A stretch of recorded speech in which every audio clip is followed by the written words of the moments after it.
সকলোকে নমস্কাৰ। আজি 24 ছেপ্টেম্বৰ 2025 চনৰ আমাৰ ইউটিউবাৰে মাছ মাৰিব গৈছিলে আৰু আজি আমি পুৰা স্পেচিয়েলি বনাম আৰু আপোনালোকে এনেকুৱা দেখিব পাইছে পুৰা মছলা পিঁয়াজ জলকীয়া নিমখ তেল ঢালি আমি এনেকুৱা ৰেডি কৰি থৈছোঁ। এতিয়া বনাম আমি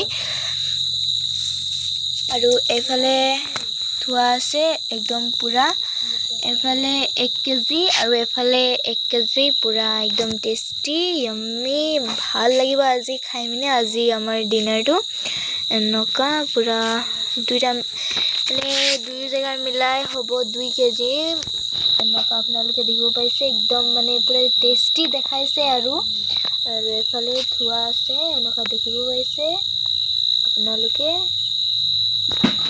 আপোনালোকৰ ঘৰতো এনেকুৱাই বনাই খাওক পুৰা হেপি থাকক। হ'ব তেন্তে বাই বাই।